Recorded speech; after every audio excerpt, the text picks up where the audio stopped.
The trader Hindi के हमारे इस चैनल में आप सबका स्वागत है। जैसे कि आप सब लोग जानते हैं कि आज हमारा बजट डे था। तो बजट डे के दिन वोलेटिलिटी रहना काफी आम बात थी। तो उसी वोलेटिलिटी में हमने किस तरह से ट्रेड किया और उसके पीछे हमारी साइकोलॉजी क्या थी, इसके बारे में हम इस एपिसोड में डिस्कस करने वाले हैं। तो चलिए दोस्तों, वीडियो को शुरुआत करते हैं। जैसे कि हमने कल डिस्कस किया था कि मार्केट अगर ऊपर की तरफ ट्रेड करता है, मतलब अप साइड में अगर ट्रेड दिखाता है, तो हम उस ट्रेड में अप क्वांटिटी के साथ ट्रेड करने में इंटरेस्टेड रहेंगे। लेकिन अगर वो डाउन साइड में ट्रेड दिखाता है, तो हम बड़े टारगेट के लिए बैठेंगे और हमारा क्वांटिटी जो होगी वो फुल रहेगी। इस तरह से हमने हमारा ट्रेड प्लान किया था। इसका सबसे इंपॉर्टेंट बात यही थी कि आज इंडिया विक्स काफी कम हुआ था। अगर आप देखोगे कि इंडिया विक्स आखिर तक तकरीबन 17% तक गिरा है। यहाँ पे अगर देखेंगे इंडेक्स यहाँ पे दिखाई दे रहा है 17% तक इंडेक्स गिरा है। तो इसका मतलब जब भी इस तरह से इंडेक्स गिरता है तो प्रीमियम, अगर हम ऑप्शन बाइंग कर रहे हैं तो प्रीमियम बढ़ने के चांसेस काफी कम हो जाते हैं। तो ज्यादातर समय मार्केट तो मूव करता है, लेकिन हमारा प्रीमियम हमें हमारे टारगेट नहीं दे पाता।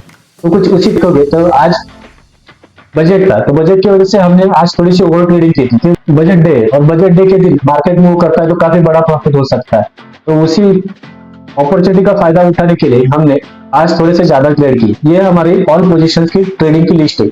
अगर आप देख सकते हैं यहाँ पे ये बड़ा हुआ 51,700 पी में 1600 माइनस 1600 का लॉस हमें हुआ।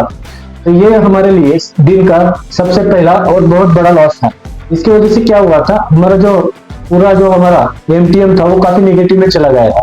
उसके बाद में हमने तकरीबन 2 बजे हमें एक पुट ऑफ सेल करने की अपॉर्चुनिटी मिली थी, जिसमें हमें अच्छा खासा प्रॉफिट हुआ। अगर आप यहाँ पे देख सकते हैं तो तकरीबन 2700 रुपए 2800 रुपए का तकरीबन 2800 रुपए का हमें यहाँ पे प्रॉफिट हुआ। तब हमारा जाके एमटीएम कहीं पे -876 लॉस में बंद हुआ है। दोस्तों मैं अगर आपको यहाँ पे वीडियो क्लिक कर दिखाऊं चला के, तो आप यहाँ पे देख सकते हैं कि तकरीबन 2 बजे हमें ये ट्रेड मिला था। हमने 20,350 का पी को शॉर्ट किया था।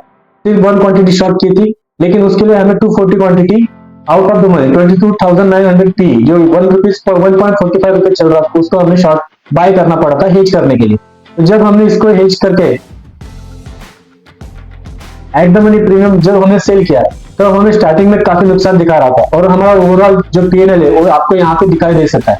देखो दोस्तों, यहाँ पे हमारा तब तक तकरीबन 3,500 से भी ज्यादा का लॉस यहाँ पे हमें दिखाई दे रहा था। तो ये क्यों हो रहा था, क्योंकि हमने ऑप्शन बाइंग की थी।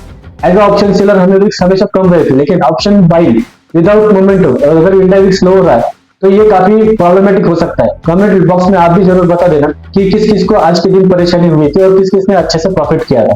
तो दोस्तों इसी तरह से हमारा जो सुबह का -3,500 रुपीज तक का लॉस था, वो बाद में हमें इस ट्रेड ने कवर करके दिया था। यहाँ पे इस ट्रेड में हमें तकरीबन 2700 रुपए का प्रॉफिट हो चुका। मतलब दोस्तों इस एपिसोड में आपको क्या सीखने को मिला, सबसे इंपॉर्टेंट, अगर हम इवेंट का फायदा भी उठा रहे तो, लेकिन अगर हमारे कुछ फेवरेबल कंडीशन नहीं है, मतलब इंडेक्स नहीं बढ़ रहा, मोमेंटम तो बढ़ रहा है लेकिन इंडेक्स काफी तेजी से नीचे जा रहा, तो इस कंडीशन में हमें ऑप्शन बाइंग करके भी लॉस हो सकता है, अगर मार्केट हमारे फेवर में भी हो तो भी।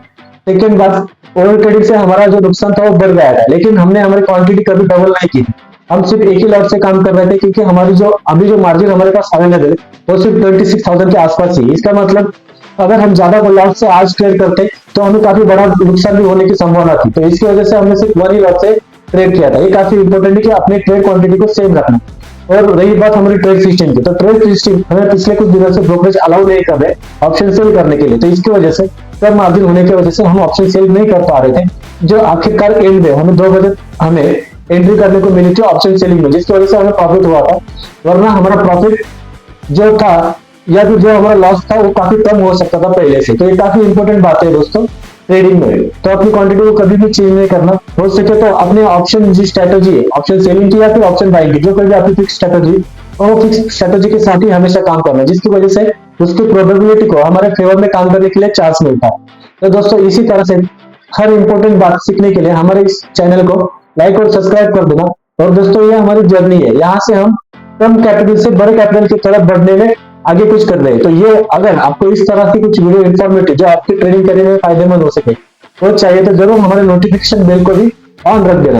दोस्तों वीडियो अच्छी लगे तो प्लीज लाइक और सब्सक्राइब कर देना। इस चैनल पे आपको 100% बहुत कुछ सीखने को मिलेगा और यहाँ पे हम लाइव ट्रेड करके दिन का हमारा इंटीरियर दिखाते हैं। दोस्तों वीडियो अच्छी लगे तो प्लीज लाइक एंड सब्सक्राइब कर देना। धन्यवाद।